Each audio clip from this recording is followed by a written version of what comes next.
more rural areas, believe it or not, we still run across a lot of weird stuff. Just today, a live grenade. Did it end up being a live grenade up off of Salmon Falls Road? I think it was an ornament. What's that? It was an ornament? No, it's a different story. It turned out to be nothing. It turned out to be nothing, but it looked like a live grenade. We respond.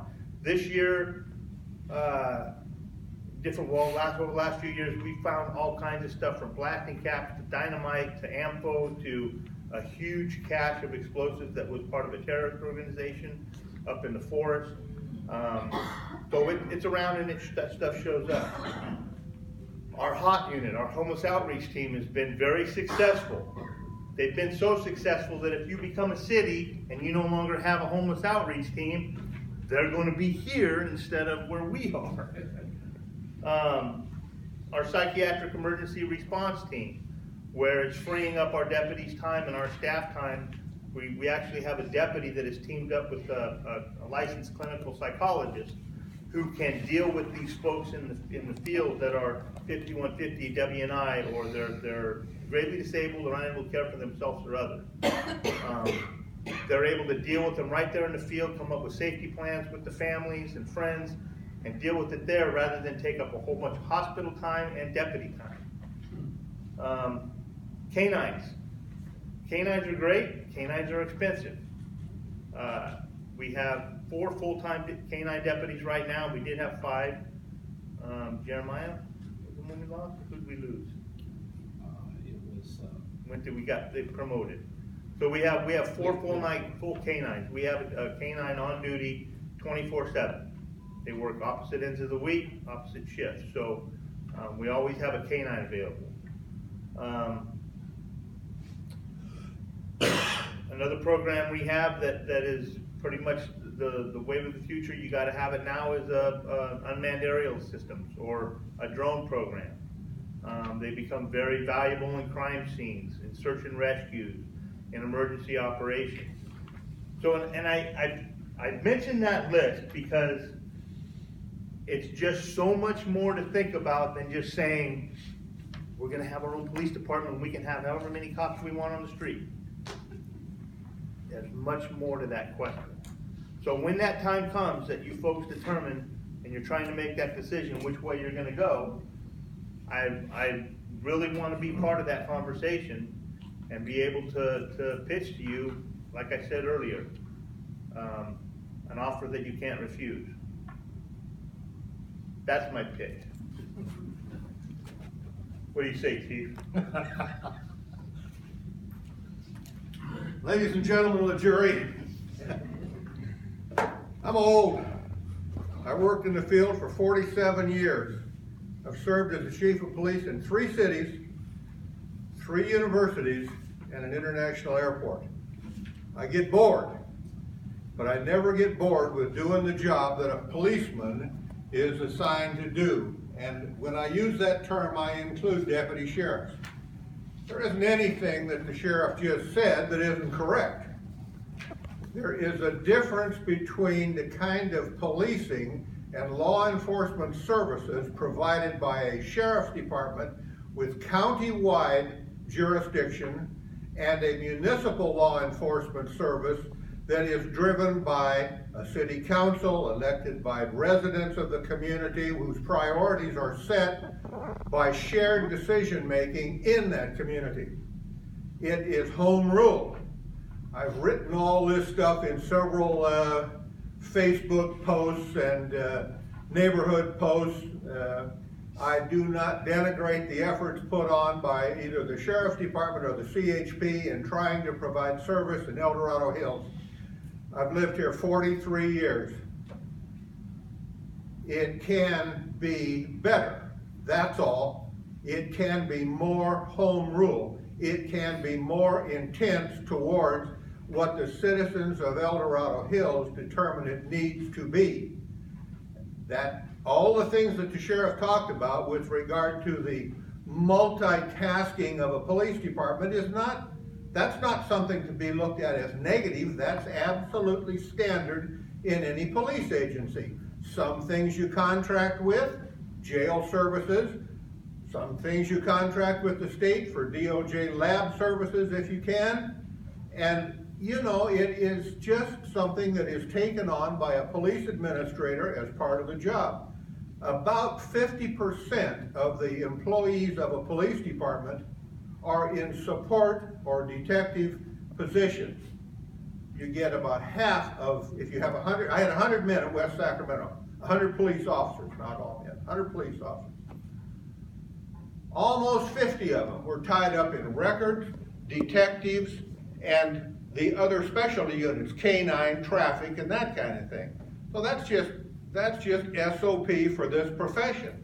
That's not a reason not to become a city or not to have your own police service at some point in the future.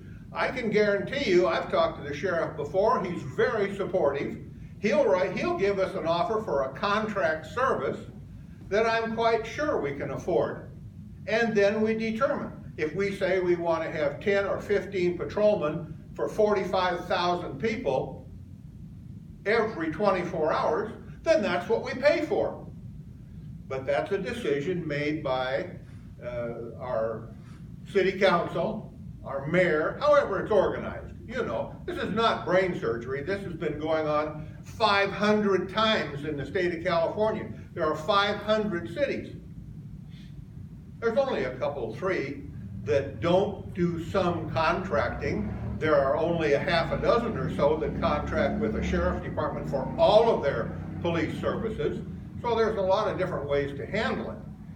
But, you know, the law enforcement function is not what gets me worked up. It's having home rule, something called community-oriented policing and problem solving, where there is shared decision making, where you run a Q sort with community members and say, what are your problems? What are you concerned with? Is it traffic? Is it burglar? Is it mail theft? You tell us. Then we'll come back in 3 months and we'll answer. Okay, you needed more traffic in this area, we've written so many more tickets. Or you needed more mail theft, preventive activities, we only had so many as compared to what we had before. It's something that's being done in a lot of areas, not just in this state, but across the country. So home rule is all I'm up about. I want to see us have something to say about how many policemen we have, what they do here, what kind of preventive services go on, what's our response time when you need a policeman, that kind of thing. Sheriff can do it for a price, so let's do it, you know, but let's have a city council of 5 people that we elect. And let's have a mayor that they appoint. And let's have weekly or monthly meetings where we go in and say, hey, you guys aren't doing this right. That's not happening up there in Placerville, I can guarantee you. There's a little bit of feedback goes back and forth. But the sheriff has wide-ranging, county-wide jurisdictional area responsibilities. Good for him, that's why he's in the sheriff's department. I'm a municipal guy. I prefer having a city have its own police force. So it's time for questions and answers. I get a rebuttal. Yes, you do. Yes, he does. Rebuttal. I absolutely agree with the chief, and he's the chief. Now, in regards to the home rule, you can set up the contract any way you want. We could set up the contract with the captain's command, the lieutenant command. Again, it's again, how speed costs money, how fast you want to go. As far as the home rule, I am your sheriff.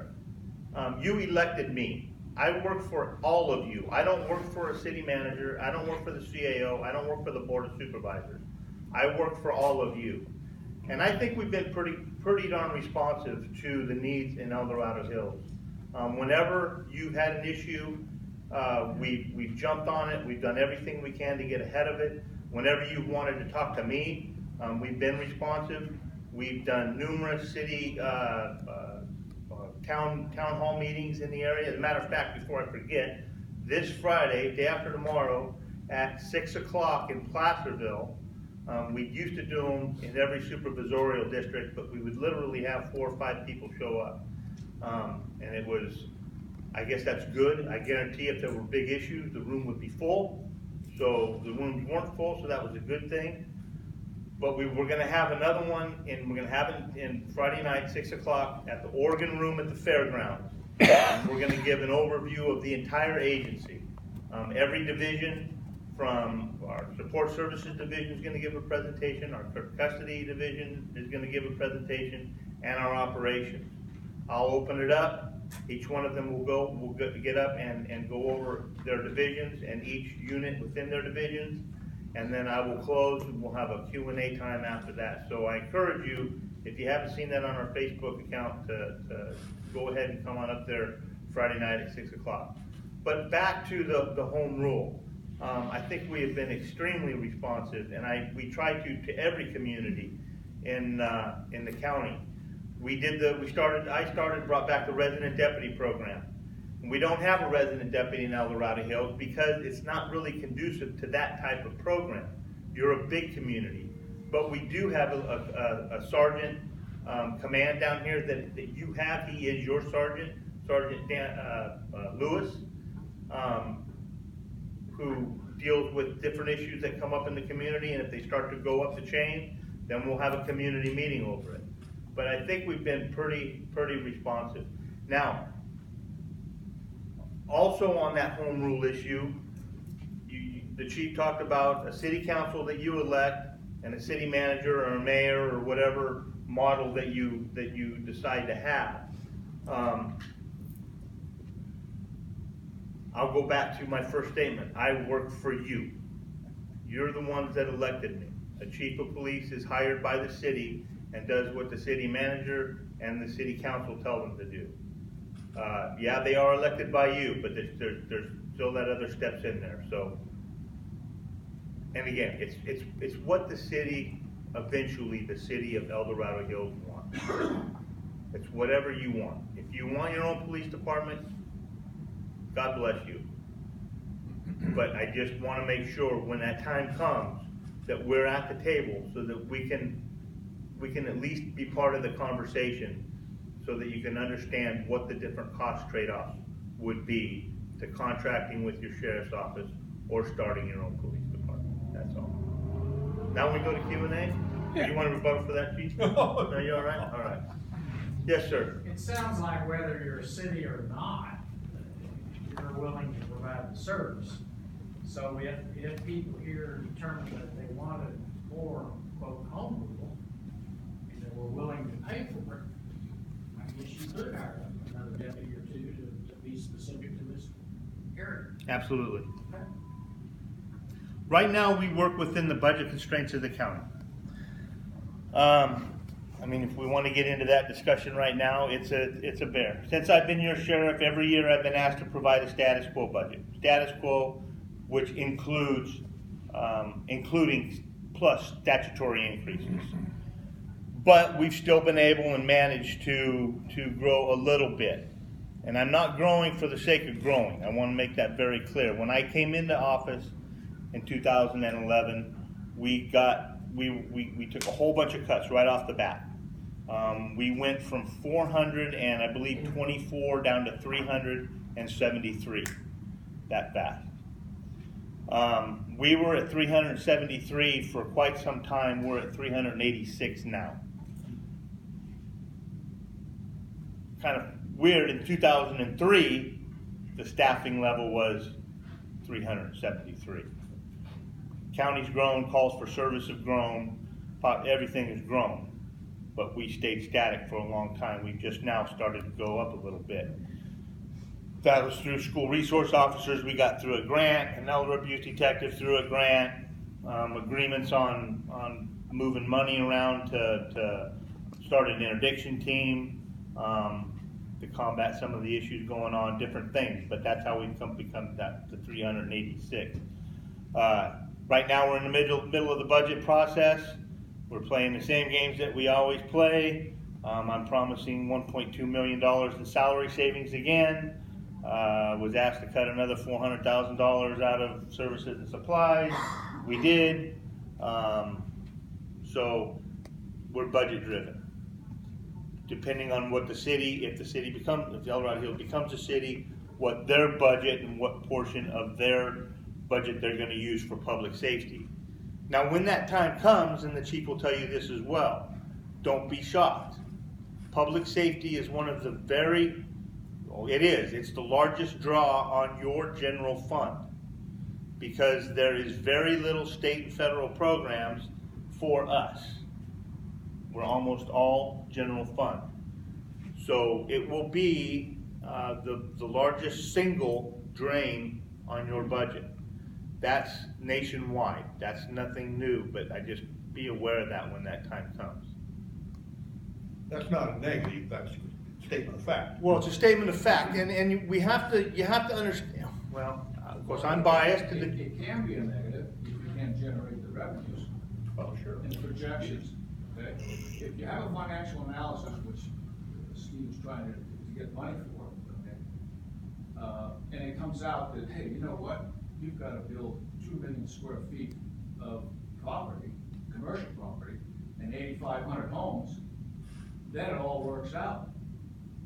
So a dollar is the big thing. So the money coming in determines what we can do and can't do. Exactly. No, absolutely. You're absolutely right. Right now, everybody puts money in a big pot to help you guys do the services also for us, through our taxes, through everything. Exactly. And I want to make, and there's a change going on in local government.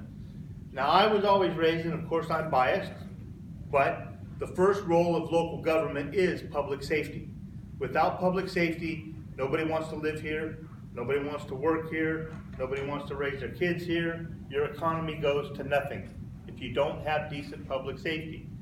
There is a movement in government right now, and the key word is good governance. It's all about good governance. If we don't have good governance, the bills don't get paid.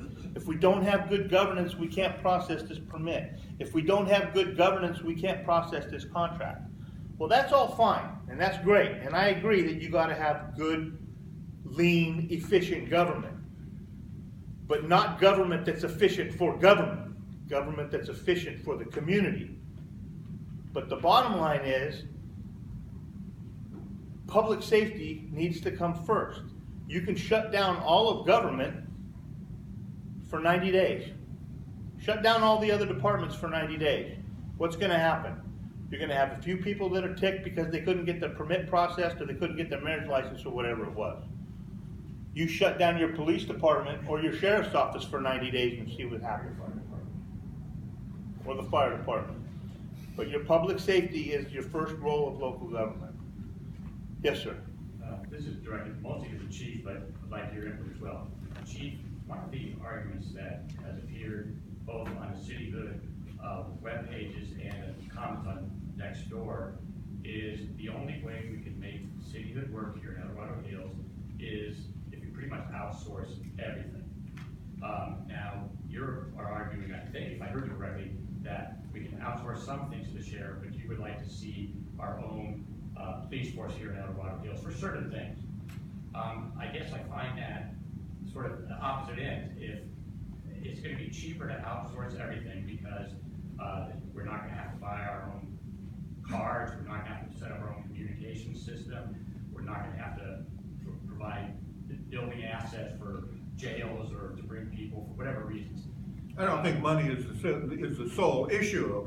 That's the problem. It's not just money, it's quality of service, level of service, response time, responsiveness to the needs of the specific community that are critical.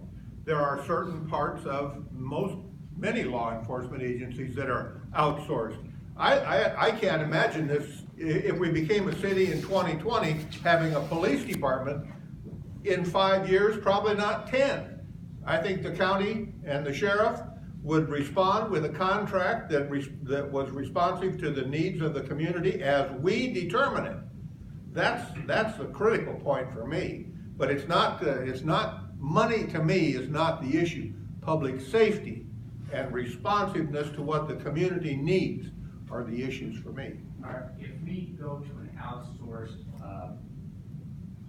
security system, police, okay, are we limited, Sheriff, to only going to you because we are in the county, in El Dorado County?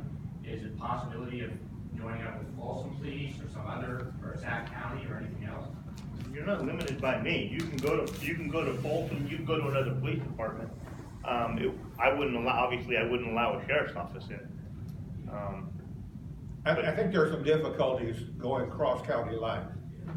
I mean, You know what, I was thinking about that the other day, and the only thing I was sure about was, the county.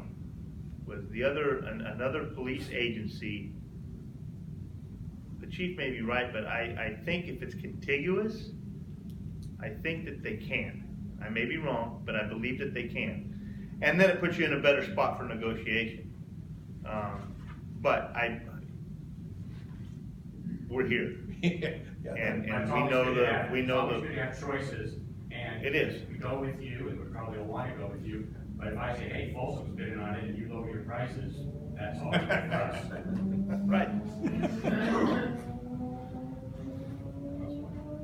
Joe?